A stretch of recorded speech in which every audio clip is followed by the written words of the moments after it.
I'm life and business coach Samantha Sifring, and this is the Online Business Building Mamas podcast, where you learn how to build a wildly successful business from home while raising kids.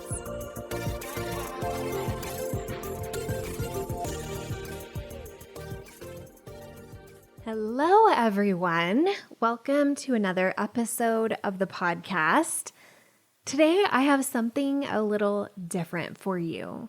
So I've been thinking a lot about coaches, people out there who are successful in general, and the stories that they tell about where they came from. And I think that I've shared a little bit before about my story, about where I've come from, what it was like when I started my business. I do think that you know some of those things about me, but I don't think that you know everything about me and what my life was like before I had this big successful business. I think it's really easy to look at people who are successful and look at the circumstances that they have now and write off what they have created as not possible for you based on things they have that you don't. So an example of this is that now I have a lot of money to invest in my business. I can invest in anything I want. The mastermind I'm a part of costs $100,000 a year. Like, I invest a lot, right? Another example is my husband is home full time. He doesn't work outside of the house. He is able to be there for the kids and everything that they need. And with the pandemic, he was able to take care of all of their care so that it didn't impact my work very much. Yes, there was more background noise than normal, but other than that, it really didn't impact my work. And that's rare. I understand that. These things and more are privileges that I have that most people don't have. But what I want to tell you today, when I talk about my story, when I talk about where I've come from, is that I didn't have those things before I created the business. I have those things because I created the business. And I want you to be very clear about where I was when I created the business and what that looked like, getting to this place where now I have a lot more choices. That's how I feel about what our businesses can do for us. This is why I'm so passionate about so many of you building really successful businesses, because it gives you more choice. It gives you more freedom to have the life that you want. And so much good comes from that. And I think so many entrepreneurs out there are building their business in a way that makes their life harder.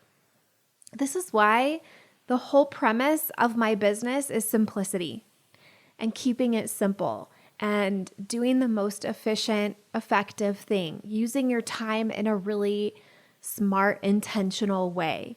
Keeping your business really simple, not overcomplicating things, not trying to be on every platform. Like, the whole premise of Mamatoceo and Simple Scaling Mastermind is to help you use your business to create more choice, more freedom. That is the point. So that is what I have done. And I want to give you some insight into the behind the scenes. So I think that when we hear success stories, the context of those stories is really important. We all start from different places. And when we hear other people's stories, our background tends to influence the meaning that we make about those stories. So some people may hear stories and they may relate to the person telling them, and it may increase their belief. Some people may hear stories and it may decrease their belief because they'll be in a bunch of comparison about how that person has so much more than they do. I know that's something that I have run into a lot. My brain is always wanting to point out the advantages other people have that I don't have or didn't have. I've talked about that before with like personality types and that kind of thing, that I've looked at other people and just been like, well, they have a magnetic personality. They have a big audience. They had a lot of money starting out in their business. Those types of things that maybe they're true, maybe they're not. But focusing on that really hurt my belief, my ability to believe that I could be as successful as them. So I also want to just say, people with stories that are similar to ours, those are going to be the most powerful ones. And this is why I really wanted to talk about some of my background and really uncover a lot of the things that I used to feel ashamed of. I used to try to hide. I used to think disqualified me from being successful. I want to bring those out into the light so that you can see that maybe we're not so different. Maybe where you are right now is a place that I have been, at least in some ways. I get a lot of emails and DMs, like almost every day, from people explaining their situations, their hardships, their struggles, and asking if I think that they can do it, if I think that they can be successful with their business, even starting from where they are. And my story is why I say yes to all of them. Of course you can do it. If I can do it, you can do it. So here are some things that you need to know about me. So I grew up with a single parent. I grew up primarily with my dad, who was single for most of my childhood, and he was an entrepreneur. So first he was in the military, and then he retired when I was in like first grade, and he got into the mortgage business and became an entrepreneur. And I'm sure any of you who are familiar with the real estate market know that there's a lot of ups and downs. We had enough money, but there was times as my dad was building up his career and building up his business that I was aware that there was some struggles. And my dad became successful. They bought this incredible house, and it was like I kind of got to see like the entrepreneur struggle part, and then I also got to see like the payoff part. But when I went out into my adult life on my own, I didn't have money from family. Like, I was mind boggled recently where I heard like some people's parents pay for their down payment or like help them buy a house. This was news to me. This did not happen to me. I actually entered my adult life. We got married right out of college, and so we entered into adult life newly married, and that happened with debt. So I had accumulated debt in college. I did have a little bit of student loans. We had some debt from our wedding. Even though we were starting out with a lot of great things, we still had this like debt to take care of, and we didn't have help buying houses and that kind of thing. So I feel like there were advantages that I had, and there were advantages that we didn't have. I feel like I don't know, I kind of had like a little of both, just like a variety of situations and circumstances. Luckily, Stuart had saved like every dollar that he ever got as a child. So I think he had like, I don't know, $7,000 or something like that, that somehow was enough for a down payment. I don't know how we scraped together a down payment on our house. Our first house that we bought was a little over $100,000. And it was like right at the edge of what we qualified for a loan and like had money for a down payment. And this house, you guys, it was tiny. So my sister was talking to me about this the other day. I thought it was fantastic because I was like, we have our own house. We're so legitimate. But I remember now, like when I think back on it, I'm like, wow, most people would not live in that house. So my sister was reminding us like that it was the tiny house and that we had this really tiny kitchen and that the only bathroom in the house was attached to the tiny kitchen. So whatever was happening in the bathroom, like the entire house knew about it, including the kitchen, which now I'm like, oh, that's kind of gross. Why was I doing that? But it was what we could afford in the place-ish that we wanted to be. There were many different things about that neighborhood that were not so desirable or amazing. Although now it is the trendiest, most expensive neighborhood. And that's cool, I guess. We don't live there anymore in the tiny house, but it was a little over 1,000 square feet. It had 2 bedrooms, 1 bathroom. Both of the bedrooms didn't have doors. They were just like, it was kind of like a loft bedroom and then a basement bedroom that was just open to the rest of the house. And we made it work. And we had 3 kids in that house. We moved out of that house when our third was 1 year old. So we made some interesting choices there, but it's what we wanted and we made it work. So growing up with the ups and downs, I started adult life with some other ups and downs. I had a lot of money anxiety as well. So I don't know what it was, but I really came into my adult life with a lot of anxiety around money. There was a lot of times like in high school and in college where I had a couple dollars for gas and was like scrambling to find some more coins to get some more gas. There was just a negative relationship that I had. I worked all the way through high school and college and I paid for many of the things that I had.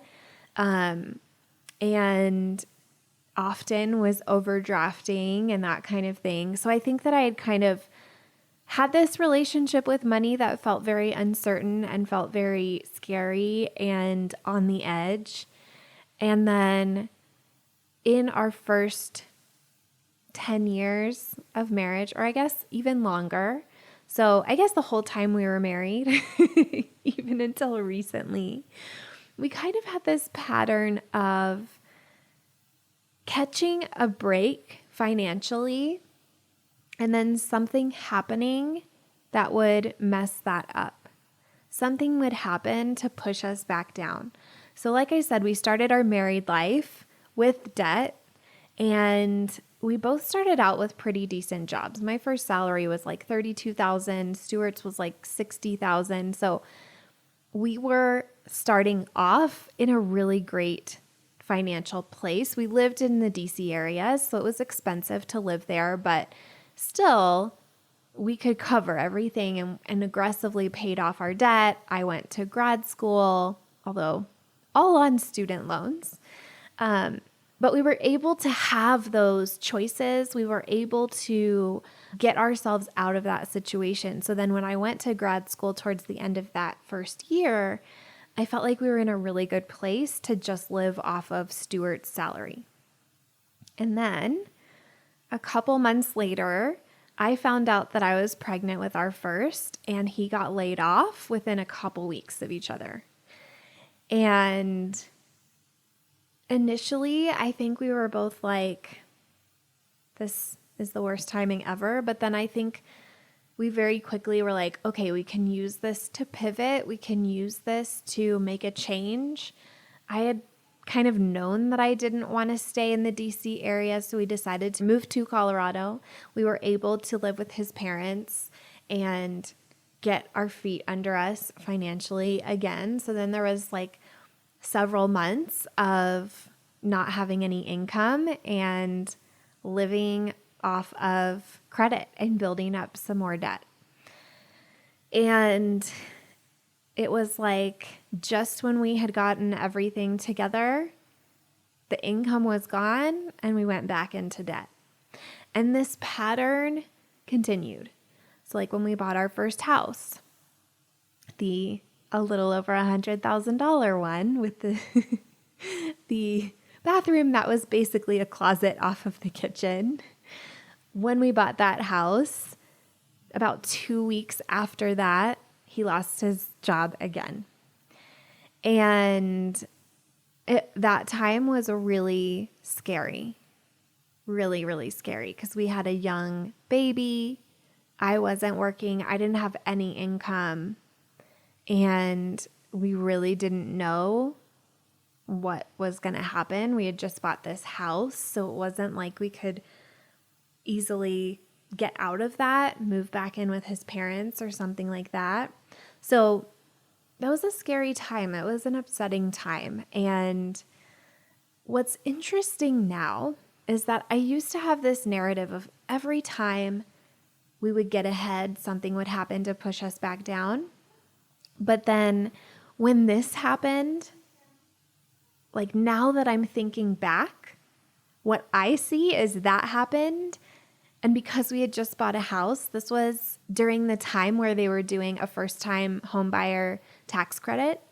And it was like $7,000 or $9,000, something like that. It was really like so much money. It felt like so much money. I was like, that's like practically almost a year's worth of living expenses in my mind. It probably wasn't that much, but it was like, I don't know, maybe 7 or 9 months of mortgage payments. So it was like, this is incredible. Like we've been saved.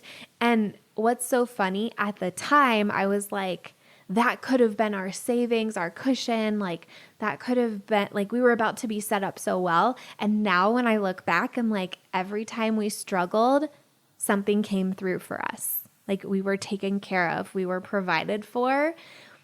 It's just like the shift in mentality that I have now when I look back. I just have such a different perspective. But at the time, it was like, why does this keep happening? Why is it so hard? So I'm sure that there's more that I'm not even thinking about from this time, but it truly just seemed like we were just always kind of living on the edge of paying for what we needed to. And once when I was in network marketing, I heard this phrase, there is more month than money. And I related to that so much. I remember like running out of money and then being like, oh my gosh, we can't buy anything. Like what's in our pantry? What can we make?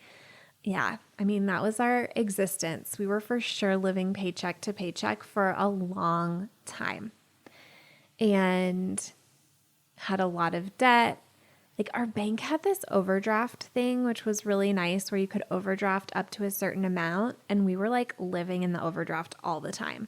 Like even after a paycheck, we were like still in the overdraft. And it was stressful, really, really stressful. And I think being in that situation is why I had so much drive to build a business, especially after Stuart lost his job twice. Then I was really just like, screw this. It feels so arbitrary. It feels so out of our control. And I don't want to feel like my security is in somebody else's hands. So I really started around that time trying to figure out, how can I make some money? And that led me on a very long journey to starting my business, but it was really triggered by this like almost visceral reaction to feeling like I wasn't in control of my life and my security. And that was not okay with me. So that really motivated me to build my business and really get things going. So, as you know, if you've heard my stories in the past, you know that I tried a lot of different businesses before I found coaching. I have that master's degree in counseling, and I really wanted a way that I could use that online. I was like, there's got to be something that I can do. And I started life coaching. I worked for another coach for several years before I branched out on my own as a coach with my own coaching business. And with the coaching business and with every business that I had done before that, Stuart was very skeptical. Like, he was very supportive as far as me having a hobby that made me feel good. Like, he was totally on board with me having a hobby that made me feel good. He was not totally on board with me building like a serious business, particularly investing in it.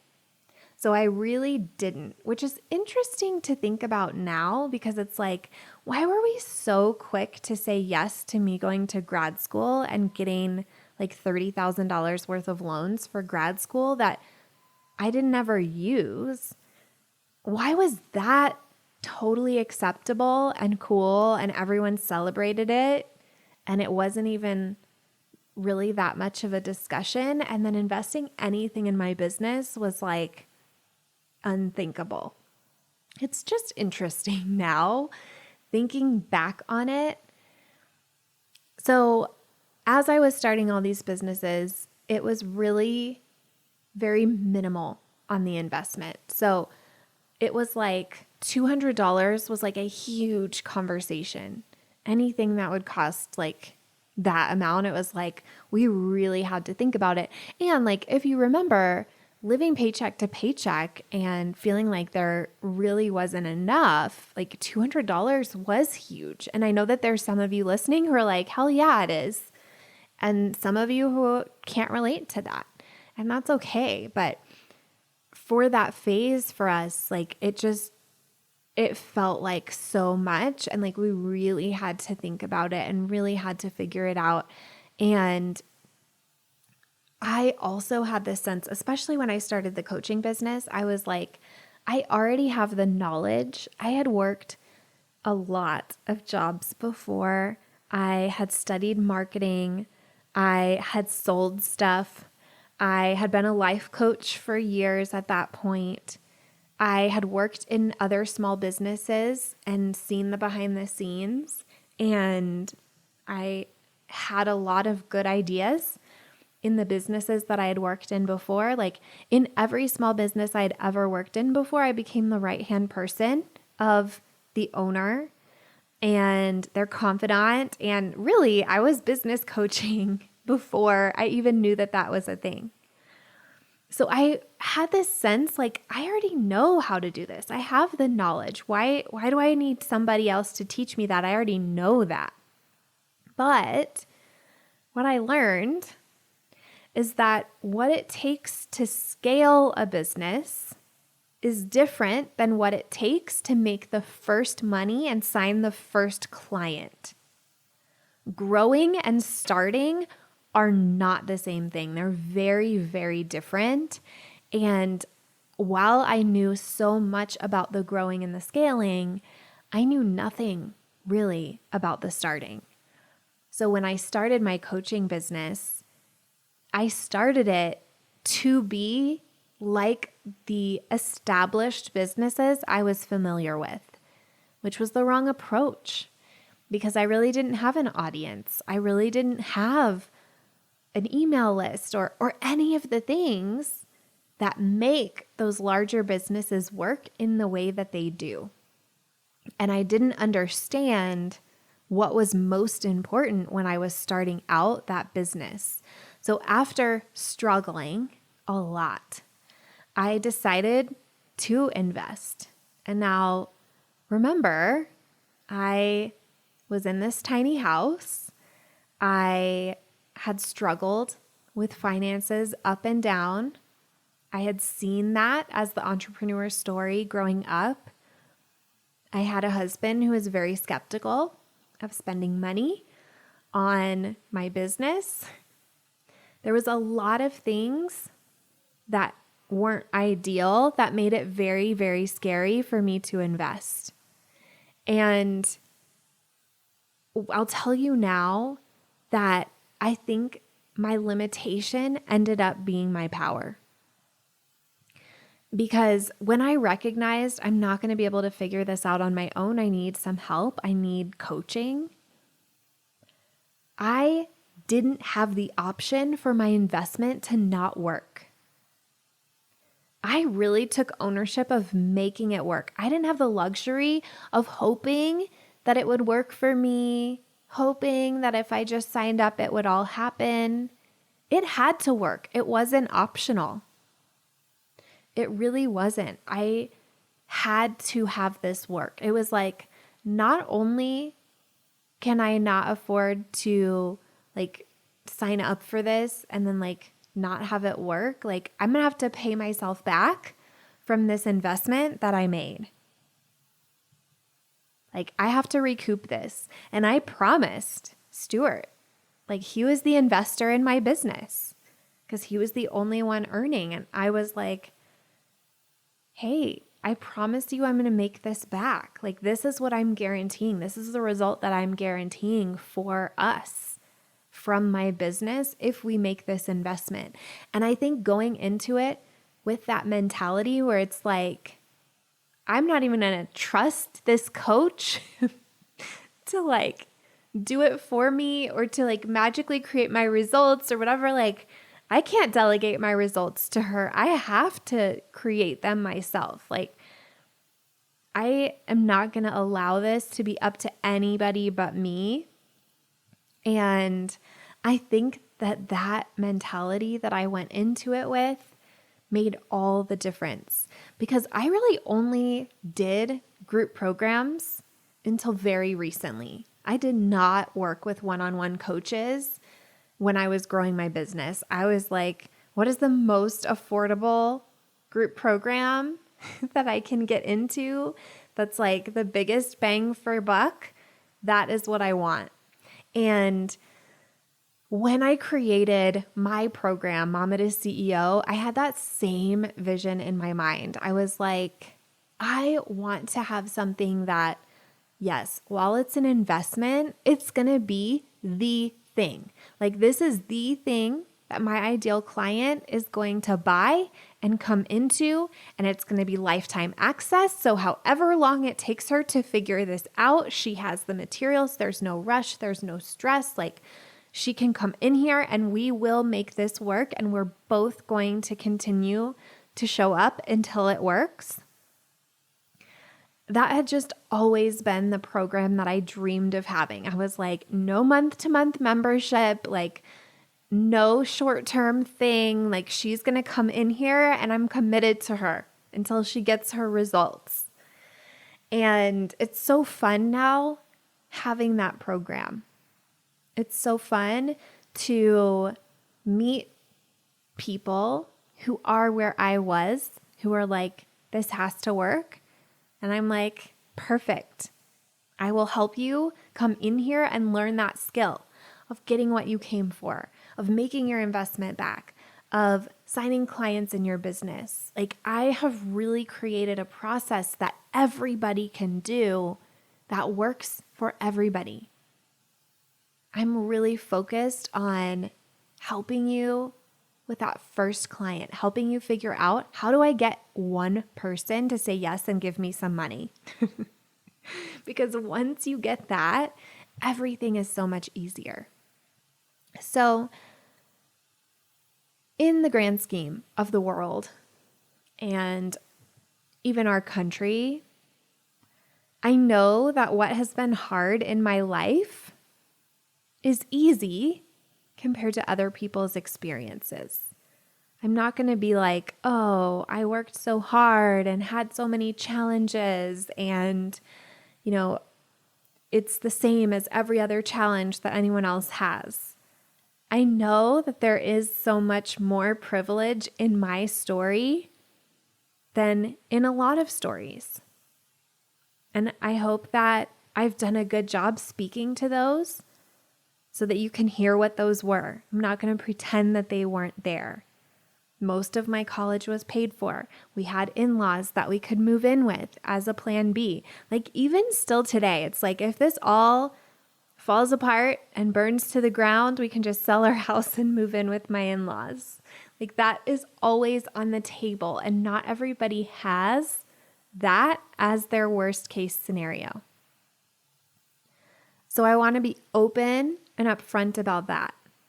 And I also want you to know that when I started my business, we were significantly struggling. We had a lot of financial anxiety. There was a lot of things that we said no to. Oh my gosh, I can't believe I didn't even talk about this. We used to drive across country to visit family, like from Colorado to Florida. That's like 27 hours. We would like do these drives with our young children, like babies and toddlers. Oh my gosh. I remember one time we stopped in a McDonald's in Kansas City, and this was after, like, we would leave Denver at like 10 p.m. and we would drive through the night and we would get to Kansas City in the morning. Like the sun would be rising. It would be really nice. Maybe not even 10 p.m. Just in the evening. It doesn't matter the details. Anyway, we stopped in this Kansas City McDonald's, and I can't remember which kid it was now, but one of our boys, I think, was in his diaper and in his like full body PJs, footy pajamas, and he was crawling around on the floor at McDonald's, like under the table. And I was so tired because Stuart and I would like pretty much drive straight through like the 27 hours because we didn't want to pay for a hotel. So we would just take turns on who was driving and like, how good do you really sleep in a car? One of the boys was crawling around on the floor in his PJs, and some old lady like shouts across the McDonald's, "Ma'am, your baby's on the floor." And it's funny. It just popped back into my mind now. Like, this is what our life was like. So, yeah, that's my story. That's where I came from. This is a peek into what my life was like before I was a millionaire, before I had a brand new Audi and designer handbags and first class plane tickets. We were driving through the night across the country from our tiny, tiny house to visit family, not paying for any hotels along the way. I mean, there's so many things that were normal that we just didn't do, like flying, for instance. So anyway, it's been a journey.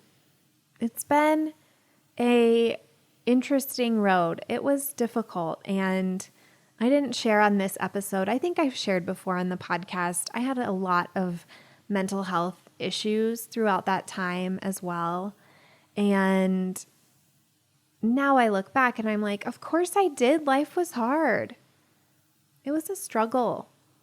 And there was a lot of uncertainty and instability. And looking back, I just feel so grateful to myself for seeing that there was the possibility for something else, the possibility that I could create more freedom and more choice for our family.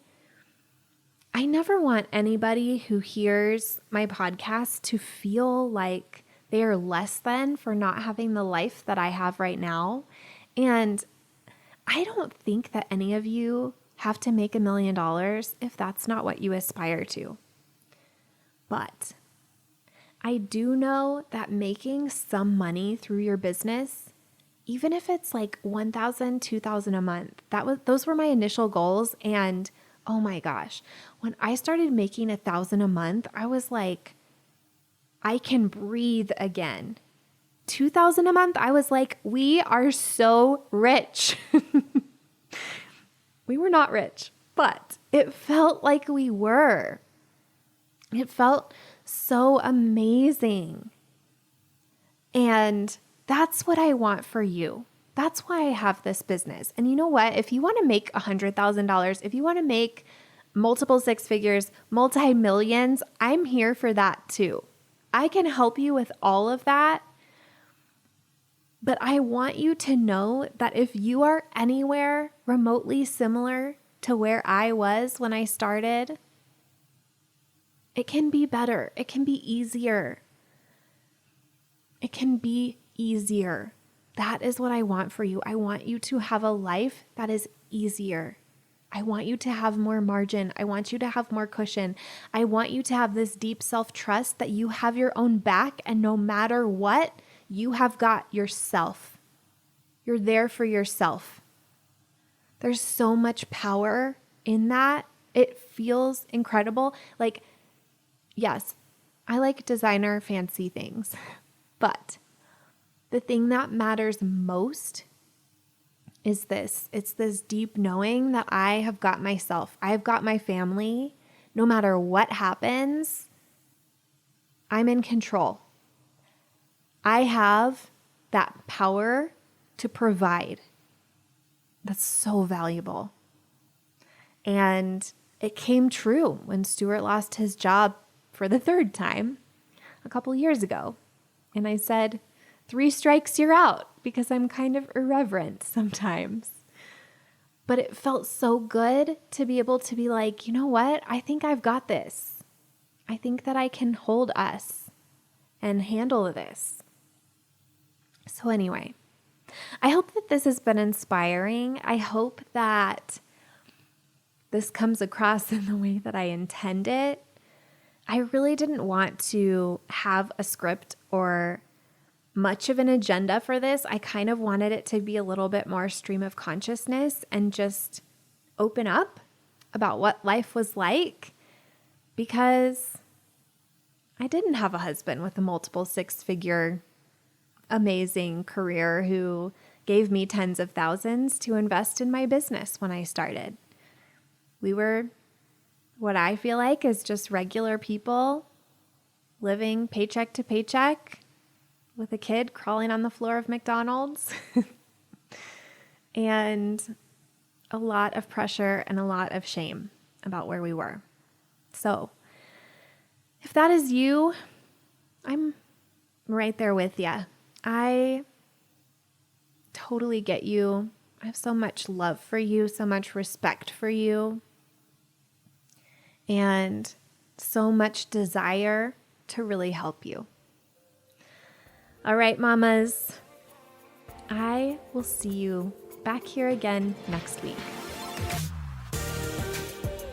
If you like this podcast, I want to invite you to coach with me over in my program, Mama to CEO. There's you, and there's the consistent income you want to make in your business, and I help you remove everything standing in between. It's lifetime access for mastering your marketing, sales, time, and everything else you need to have the business and life you really want. Whether it's making your first 1,000 or 100,000, I can help you do it. To join, go to mamatoceo.com, MAMATOCEO.com.